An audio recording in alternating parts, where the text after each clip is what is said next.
What's up with it, Raider Nation? It's your boy, Raider Honcho, and I'm back with a brand new video for you. If you like the Las Vegas Raiders and want to support this channel, please subscribe. Now, today we're going to be doing another Year 2 player evaluation. And today we're doing none other than the big dog, one of our main horses in the stable, number 28, Josh Jacobs, okay? Now, the way this works is I'm going to be telling you some of his stats. I'm going to tell you where he ranks. And then at the end of the video, I'm going to give you an overall grade, all right? And not only just a grade, I'm also going to determine, is Josh Jacobs a top 5 running back in the NFL right now? So with no further ado, let's get right into it. Okay, Josh Jacobs, round 1, pick number 24 in the 2019 NFL Draft. Now, it was no surprise that we picked Josh Jacobs. We knew we needed a tailback. We knew we needed somebody who can carry the load. And it was no surprise that John Gruden was going to take Josh Jacobs.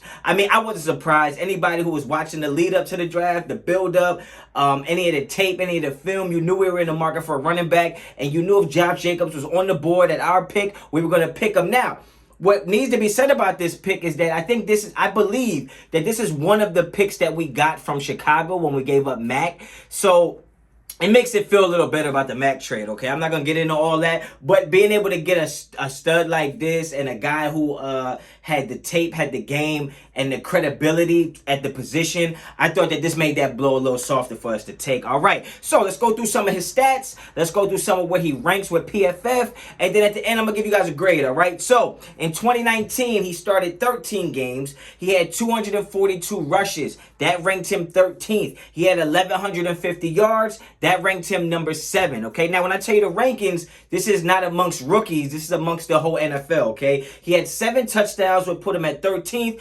4.8 yards per carry. That was 11th. He also had 26 broken tackles, okay? 683 yards after contact, which is so surprising to me because Josh Jacobs is like our power back, right? Like, it's kind of weird because you look at his stature and he's not the biggest, the tallest, and he just seems like he would be the scat back, but he's not. He's actually our power back, all right? And even in the passing game in 2019, he had 20 receptions, 166 yards, and his drop percentage was 11%. Okay, so rookie year, solid year. He only had 1 fumble, and he was actually graded at 87.1. I thought he had a phenomenal rookie year. The only thing I didn't like about the rookie year was that he got hurt, and that's not even his fault, right? There's nothing you can do about that. I'm sure he was trying to play, but he just couldn't stay healthy his rookie season, which is to be expected from, I mean, when you're getting 242 carries, I mean, and he only played 13 games, like, you know, you're going to be taking some shots, man. You're going to be taking some hits. So I just thought rookie year, phenomenal year. Phenomenal season his rookie year. No complaints there, okay?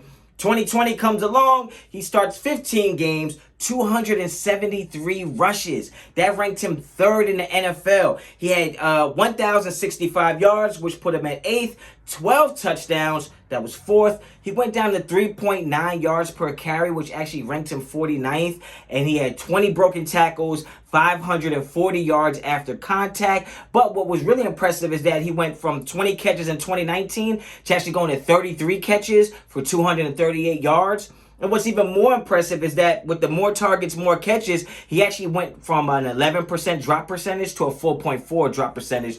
And I really like that because I know ending the 2020 season, he said he wanted to put a lot of work into the passing game, right? So he had a 76.3 overall grade from PFF, and he had 2 fumbles. So, I mean, 3 fumbles in 2 years, you can't be mad at that.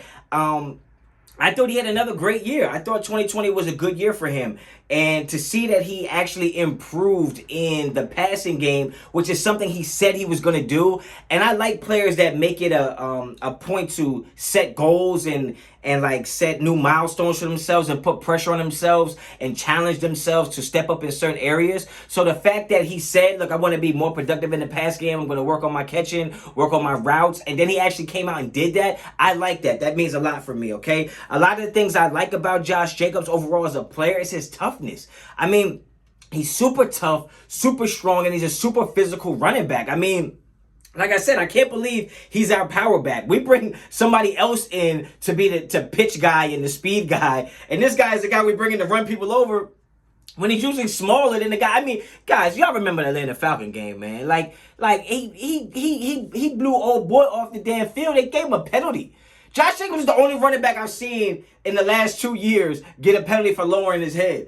Bro, he's already shorter than the guy trying to tackle him. His head is already lowered.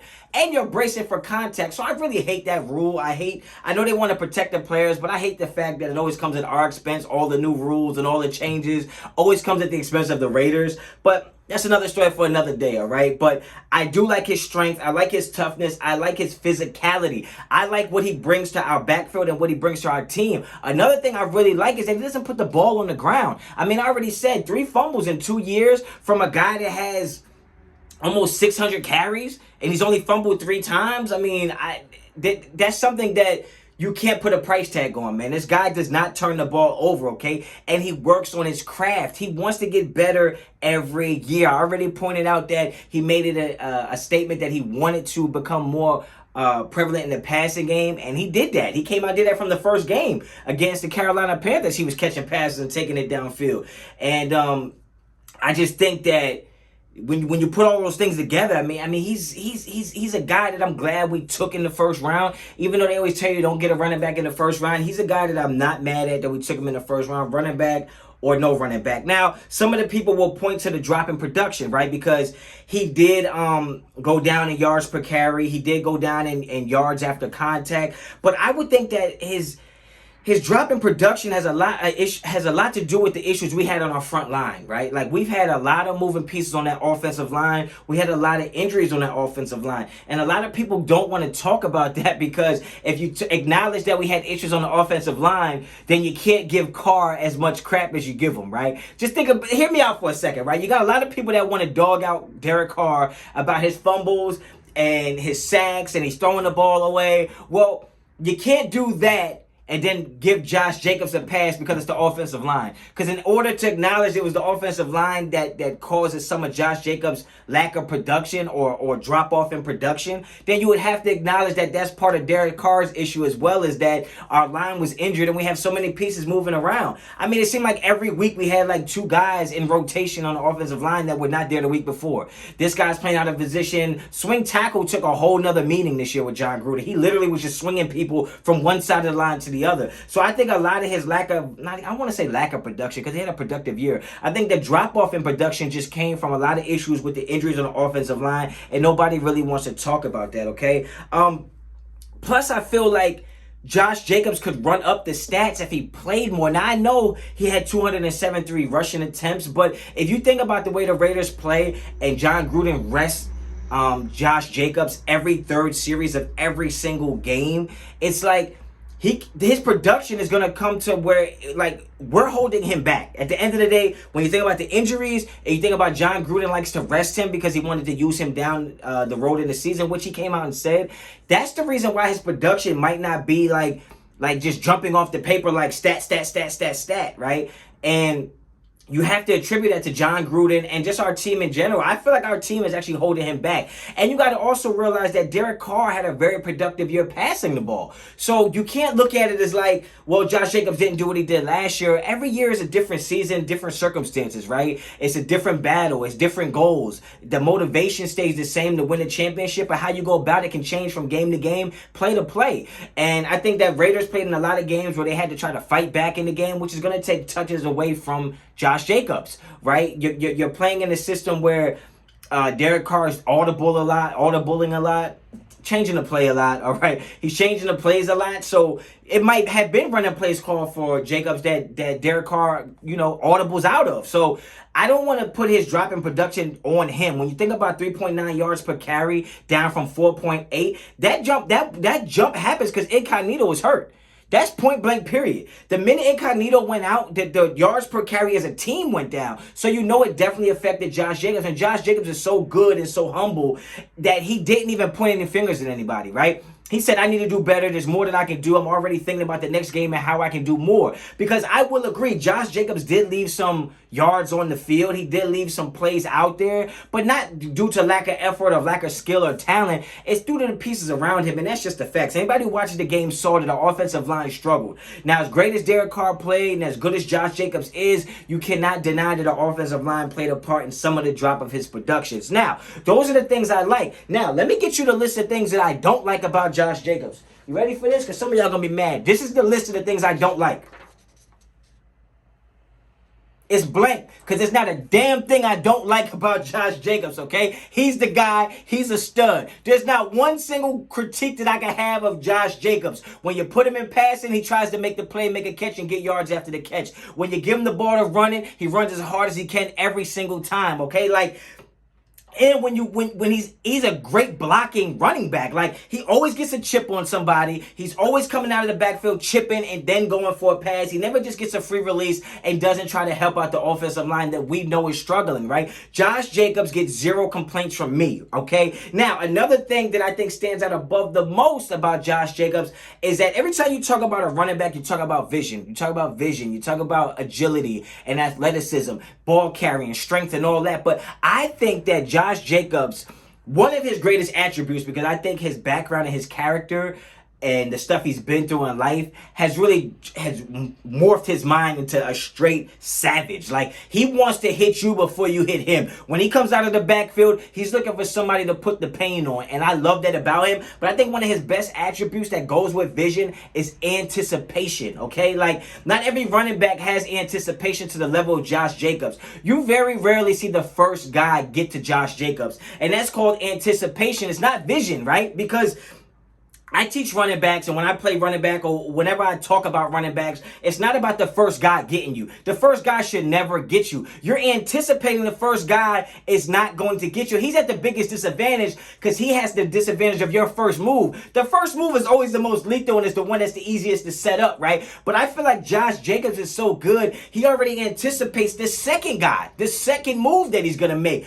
He gets no credit for his athletic ability and his agility, side-to-side movements, and his stutter steps and his juke and his jump cuts. All those things that you need in a great running back, Josh Jacobs possesses. I love his anticipation on how to cut.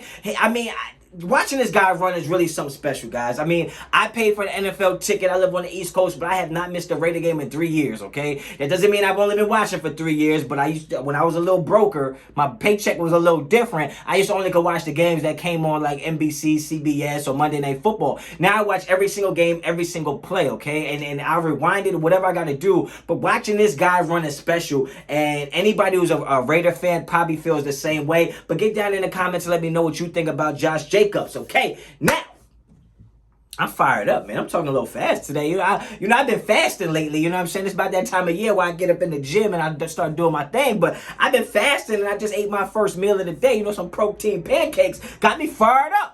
All right, so here we go. The final grade that I'm going to give Josh Jacobs. We know how the grading system goes. A F is you're a bum. You're probably not going to be on this team much longer. A D is you're probably a second-string player. A C means that you have potential, but you just haven't put it all together yet. A B is you're a solid starter. And an A means you're a star player for us. I am going to give Josh Jacobs an A+. Josh Jacobs is the first recipient of the Raider Honcho A+, the most coveted grade you could get in my year 2 play evaluations. He is getting an A+. There's nothing this guy can't do for us. There's nothing this guy won't do for us. He tries to play hurt. I know he was getting cortisone shots in that hip when his hip was messed up. I know when his shoulder was messed up, he was getting shots in there. I know what it takes. Not saying I've done it, but I can read enough. I can listen enough to know that what it takes is something real special and real determination to be on that field as much as he's been on that field. He gets an A+ from me. Okay, now, time to decide whether he is a top 5 running back. And deciding top 5, top 10 players, to me, is more preference than people think. Because when you're at this level of the NFL, everybody's good. Everybody's good is really good. But it's all about your bad. Like, how good are you when you're not having a good day? Like, how good are you when you're on an off game, right? So, to me, it's a lot about preference at the end of the day.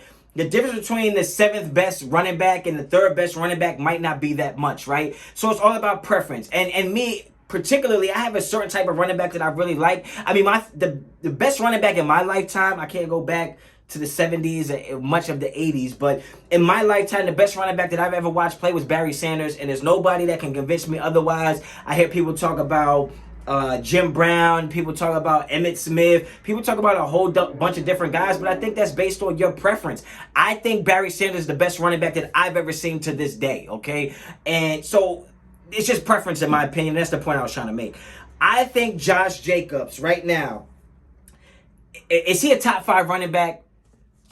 I believe he is, right? I believe Josh Jacobs is the top 5 running back because if you break down who the top running backs are to me, I think it's Alvin Kamara, I think it's Saquon Barkley, I think it's Derrick Henry, I think of McCaffrey, and I think Josh Jacobs is right there, okay? And a better way to explain it is that whether I think Josh Jacobs is a top 5 running back or not, there's not 5 guys I'm taking before Josh Jacobs if I'm picking a running back in the NFL draft of all the players are there now. I'm not taking 5 guys ahead of him. I do think I'd take him over Aaron Jones. I do think I'd take him over Jonathan Taylor. And, because I'm not going just by the stats. I'm going by what I see and what the potential is of that player, okay? So I think Josh Jacobs is actually number 5 in the NFL, top 5 running back. That's what I think. Let me know what you think down there in the comments, okay? So if you like this video, please like the video. If you like the content on this channel and you always want to come to somebody who's going to keep it 100% real 100% of the time, please subscribe to the channel. And until the next time, Raider Honcho out.